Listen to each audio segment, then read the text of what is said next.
Hello everyone, welcome to Studygram channel. आइए देख रहे थे टीएसटी पीएसटी एग्ज़ाम 2025 में आज सिलेक्शन टेस्ट मॉक टेस्ट जो है 11 देखेंगे। तो हमने जो मॉक टेस्ट कुल 10 कंप्लीट कर लिए हैं, तो जिनमें से 10 मॉक टेस्ट में आपको 25-30 प्रश्नों की श्रृंखलाएं मिलेंगी। तो आप वहाँ पर जो है आप मॉक टेस्ट पूरा अभ्यास करते रहिएगा, ताकि जो है आपके जो अभ्यास करने की जो शैली रहेगी वो मतलब सही रूप से आप कर पाएंगे, सक्षम रहेंगे। तो आपको एग्जाम में भी कोई इस तरह से कठिनाई नहीं आएगी। तो अभ्यास जो है आप डेली करते रहिएगा मॉक टेस्ट की तरह। तो आज हम जो है मॉक टेस्ट 11 देखेंगे, जिनमें से हम हिंदी व्याकरण और हिंदी साहित्य के प्रश्नों को ही देख रहे हैं। तो आइए चलते हैं अपने मॉक टेस्ट की तरफ, यानी प्रश्नों की तरफ चलते हैं। तो आज हमने कुल जो मॉक टेस्ट लिए हैं, इसमें तो कुल 25 प्रश्नों को हम देखने वाले, 25 प्रश्नों का हम अभ्यास करेंगे। तो पहला प्रश्न पूछा है कि कौन सी रचना है जो कि व्याकरण ग्रंथ है। तो व्याकरण ग्रंथ वाली रचना कौन सी है? तो व्याकरण ग्रंथ वाली रचना है ऑप्शन सी, यानी उक्ति व्यक्ति प्रकरण क्या है, एक व्याकरण ग्रंथ रचना है। और इसकी रचना करने वाले कौन है?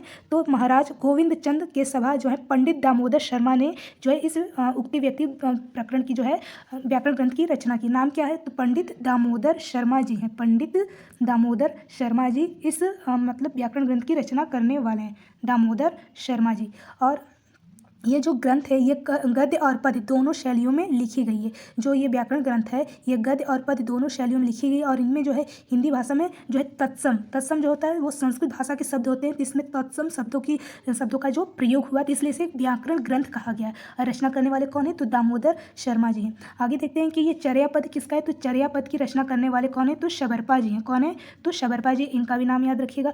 और वर्ण रत्नाकर किसका है? तो वर्ण रत्नाकर के जो लेखक हैं वो ज्योतिश्वर ठाकुर जी हैं, जो कि एक मैथिली कवि के रूप में जाने जाते हैं। वर्ण रत्नाकर किसका है? तो ज्योतिश्वर ठाकुर जी मैथिली कवि के रूप में।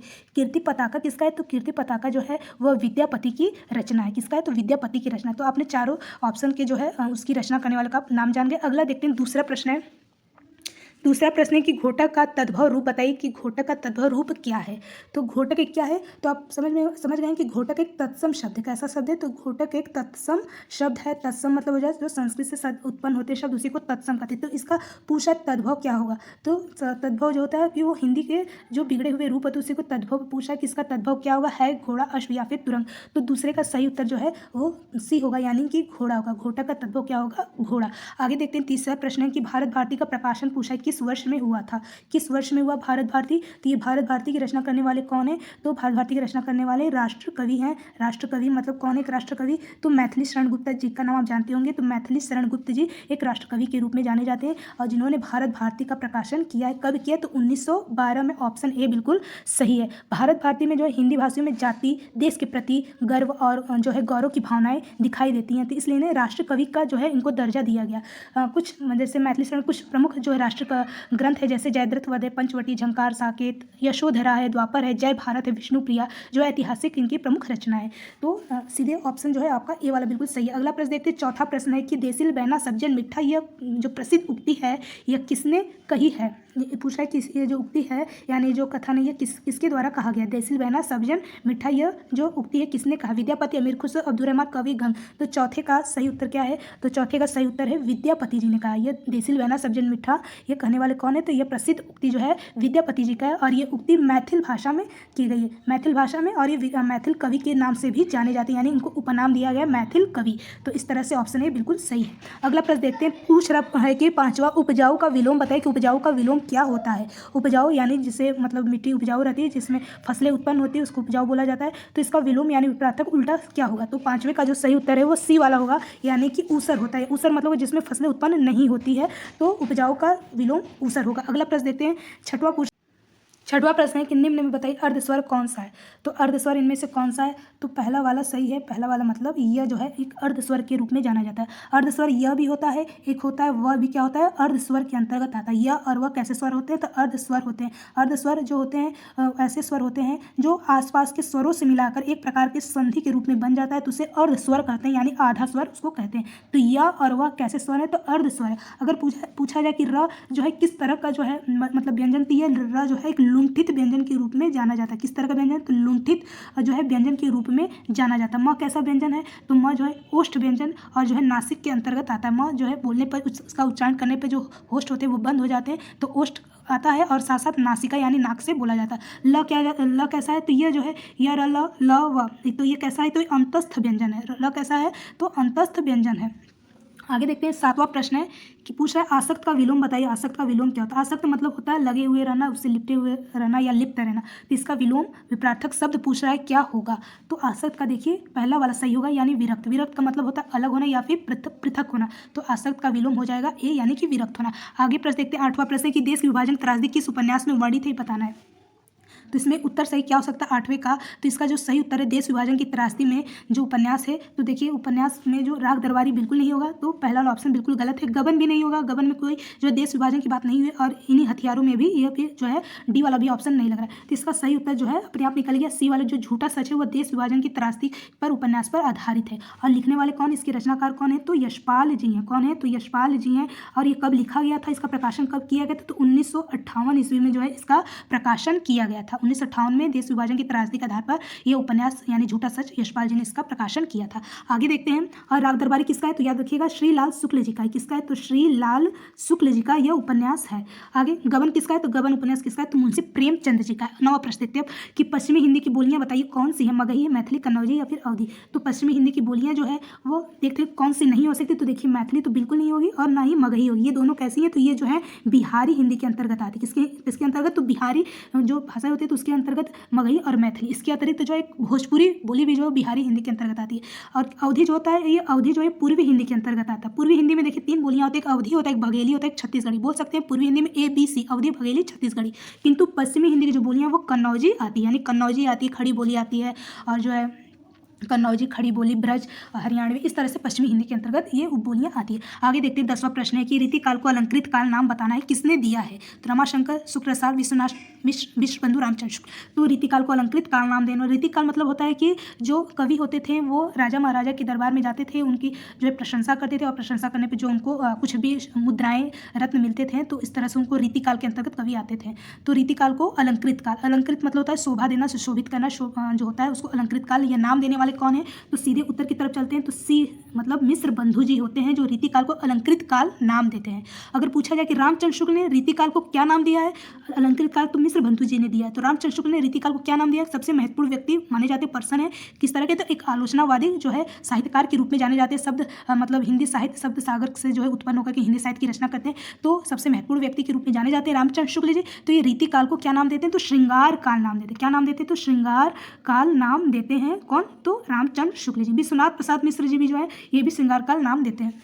आइए 11 का प्रश्न देखते हैं कि अमीर खुसरो जो है किस नाम से जाने जाते हैं? अमीर खुसरो के बारे में पूछ रहा है। तो 11 का सही उत्तर क्या है देखते हैं। तो तूतीय हिंद को अमीर खुसरो के नाम से जाना जाता है। अमीर खुसरो का जन्म पूछा जाए तो कहाँ हुआ? तो ये एटा जिले में हुआ। कहाँ पर हुआ? तो एटा जिले में। एटा कहाँ है? उत्तर प्रदेश के एटा जिले में पटियाली गाँव में इनका जन्म होता है। 1225 ईस्वी में इनका जन्म होता है। सन भी याद रखिएगा कब होता है? तो 1225 ईस्वी में इनका जो है जन्म होता है एटा जिले में। ये जो है जनता के मनोरंजन के लिए जो है पहेलियाँ लिखते थे, और ये जो है खड़ी बोली के हिंदी के पहले कवि के रूप में भी जाने जाते हैं। खुसरो जी जो है ये 100 से अधिक जो है ग्रंथों, इनके ग्रंथ यानी इनकी रचनाएं 100 से अधिक जो है रचनाएं लिखी हैं। इनकी जो रचनाएं प्रमुख रूप से वो जो है खालिक बारी हैं, खुसरो की पहेलियाँ, मुकरियाँ, दो सुखने, गजल, तो इस तरह से इनकी मुख्य जो है रचनाएं। अमीर खुसरो को तूतीय हिंद के नाम से जो है उपनाम दिया गया। आगे देखते हैं 11 हो गया। 12 प्रश्न देखते हैं। 12 प्रश्न है कि पूछा है कि मध्य वर्ग को पारिवारिक समस्या को दर्शाने वाले नाटक का नाम बताइए कौन से हैं मध्य वर्ग को दर्शाने वाले। तो सीधे उत्तर की तरफ चलते हैं। तो सी वाला बिल्कुल ऑप्शन सही, यानी कि आधे अधूरे जो है वह किस तरह का नाटक है? तो ये मध्यम वर्ग पारिवारिक समस्या को बताने वाला एक नाटक है आधे अधूरे। लिखने वाले, इसकी रचनाकार करने वाले यानी नाटककार कौन है? तो मोहन राकेश जी का नाम याद रखिएगा। कौन है? तो मोहन राकेश जी हैं इस नाटक का नाटककार मतलब रचना करने वाले।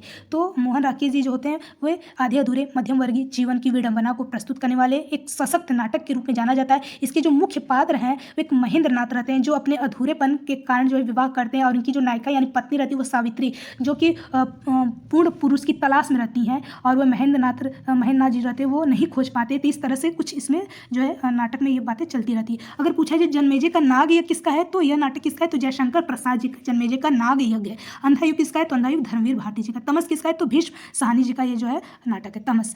आगे देखते हैं 13 प्रश्न है कि राजभाषा आयोग के प्रथम अध्यक्ष का नाम बताइए कौन है? बाल गंगाधर तिलक, बाल गंगाधर खेर, मुंशी अयंगर, काका साहब कालेकर।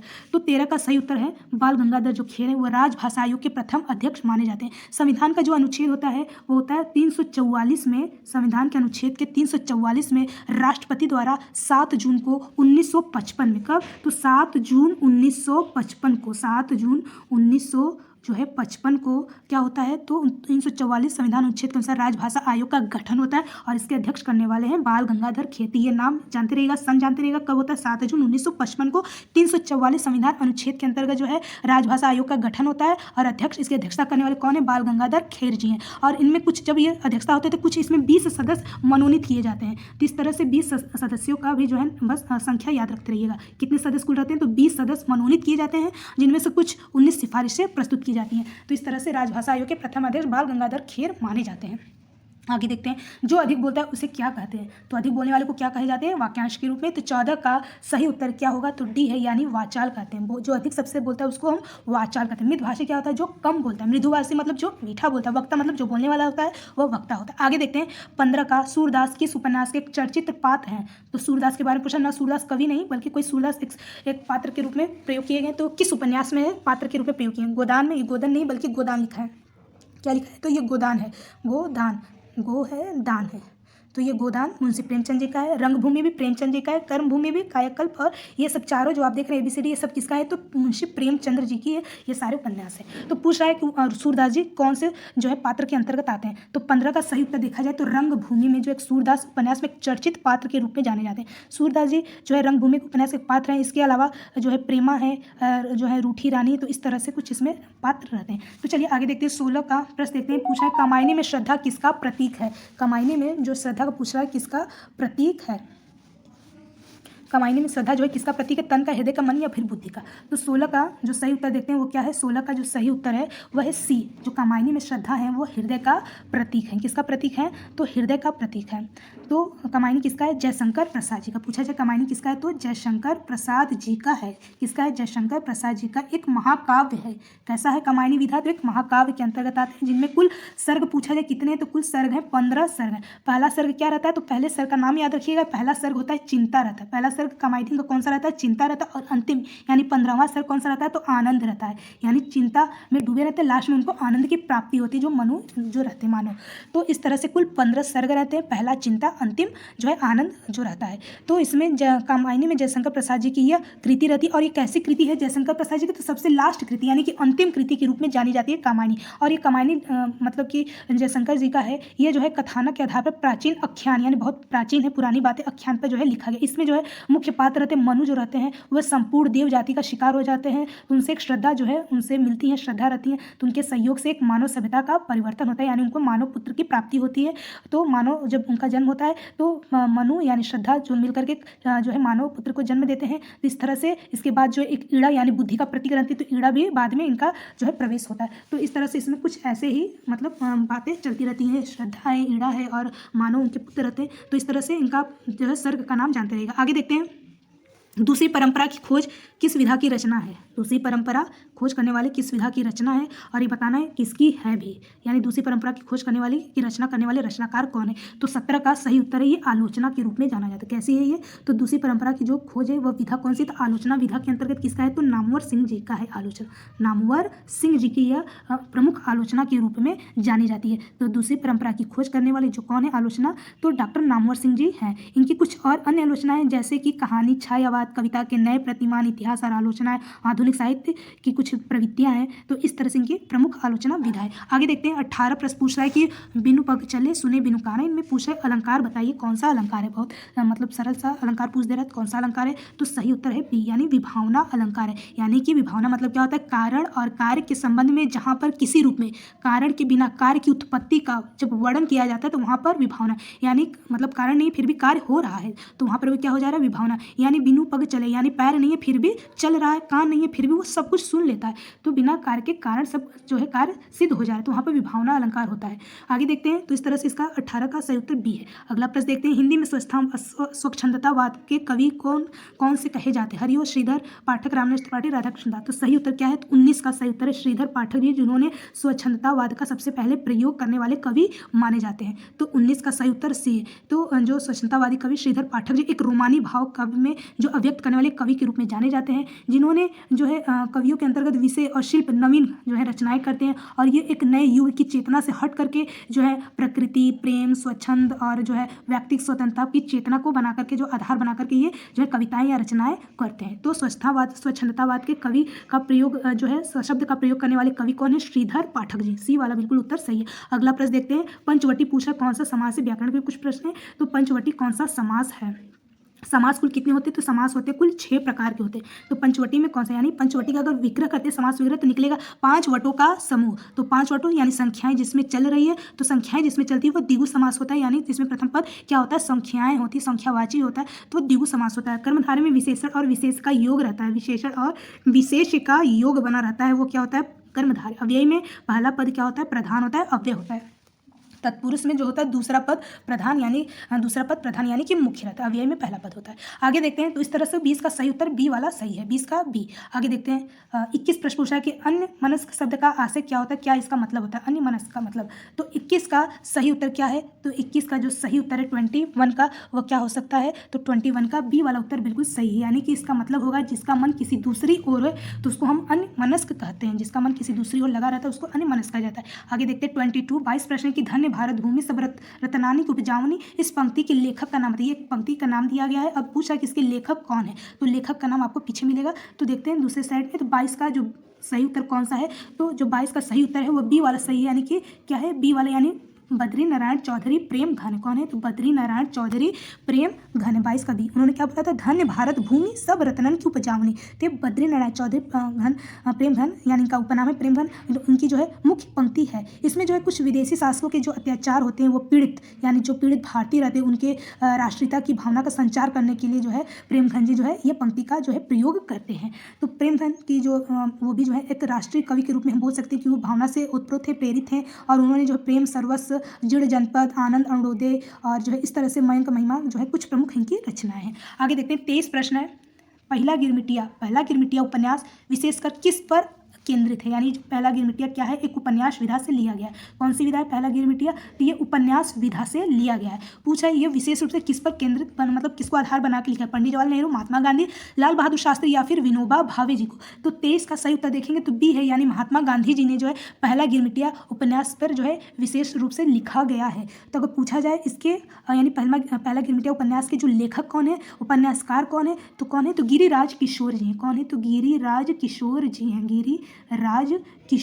गिरिराज किशोर जी पहला गिरमिटिया उपन्यास लिखने वाले उपन्यासकार हैं। कौन है? तो गिरिराज किशोर जी हैं। ये जो महात्मा गांधी पर आधारित है, इनके कुछ और अन्य उपन्यास हैं जैसे जुगलबंदी है, चिड़ियाघर है, प्रस्तावित है। तो कुछ इनके प्रमुख रचनाओं का भी नाम जानते रहिएगा। गिरिराज किशोर का जुगलबंदी, चिड़ियाघर और प्रस्तावित। आगे देखते हैं 24 प्रश्न है कि दुखम सुखम उपन्यास की लेखिका का नाम बताइए। कौन है लेखिका? यानी तो कोई लेखक का नहीं बल्कि लेखिका का नाम पूछा है। तो 24 का सही उत्तर क्या होगा? तो सी है, यानी कि दुखम सुखम क्या है? तो एक उपन्यास विधा में लिखा गया। लिखने वाले कौन है? तो ममता कालिया जी हैं। ममता कालिया जो है इनके कुछ और अन्य उपन्यास है उसके भी नाम याद रखिएगा। बेघर है, नरक दर नरक है, प्रेम कहानी है। तो इस तरह से कुछ इनकी प्रमुख उपन्यास है। बेघर, नरक दर नरक ये प्रमुख इनके उपन्यास के अंतर्गत आते हैं। दुखम सुखम भी जो है इनका उपन्यास के रूप में जाना जाता है। आगे देखते हैं 25 प्रश्न है और ये अंतिम प्रश्न होगा। पूछा है सूर्य की अंतिम किरण से सूर्य की पहली किरण तक किसकी नाट्य कृति है? सूर्य की अंतिम किरण और सूर्य की पहली किरण तो नाटक है, यानी कौन सी विधा है? सूर्य की अंतिम किरण से पहली किरण, तो ये नाटक विधा से लिया गया। और ये कृति पूछा है रचनाकार इसके कौन है? सुरेंद्र वर्मा, रामकुमार वर्मा, महादेव वर्मा या भक्ति चरण वर्मा? तो सारे वर्मा लोग ही हैं। तो 25 का सही उत्तर क्या है? तो सुरेंद्र वर्मा जी जो है सूर्य की अंतिम किरण से सूर्य की पहली किरण तक लिखने वाले नाटक कृति के रूप में जाने गए। तो हिंदी के जो है समकालीन नाटक के रूप में, साहित्य यथार्थ के रूप में जो है सुरेंद्र वर्मा जी ने जो है एक सृजनात्मक मोड़, एक प्रवृत्ति के साथ जो है जाने जाते हैं। और इन्होंने सूर्य की अंतिम किरण से सूर्य की पहली किरण तक का जो है इसमें ये रचना करते हैं। और ये पूछा जाए विशेष रूप से किसके आधार पर लिखा गया? तो द्रौपदी जी के आधार पर। किसके आधार पर? तो द्रौपदी जी को विशेष रूप से केंद्रित बना करके लिखा गया। किसके आधार पर? तो द्रौपदी, जिन्होंने द्रौपदी सूर्य की अंतिम किरण से सूर्य की पहली किरण के रूप में जो है आधार बना करके जो है किसने लिखा? तो सुरेंद्र वर्मा जी। इनकी कुछ और भी जैसे रचनाएं हैं, जैसे कि इनकी कुछ जो जैसे रचनाएं सामाजिक रूप से, पारिवारिक रूप से, ऐतिहासिक रूप से जो है कुछ रचना। इनकी एक और रचना का नाम याद आता है 8वां सर्ग। तो 8वां सर्ग भी पूछा जाए किसका है? तो सुरेंद्र वर्मा जी का एक महत्वपूर्ण नाटक यानी उपन्यास, नाटक या फिर उपन्यास हो सकता है। तो बस ये जानते हैं सूर्य की अंतिम किरण से सूर्य की पहली किरण किसका है? तो सुरेंद्र वर्मा जी का। किसको आधार बना के लिखते हैं? तो द्रौपदी जी को आधार बना करके लिखते हैं। तो चलिए आज हमने कुछ 25 प्रश्नों को देखा। आगे का जो प्रश्न होगा उसको हम नेक्स्ट वीडियो में यानी अगले मॉक टेस्ट में देखेंगे। तब तक के लिए जय हिंद।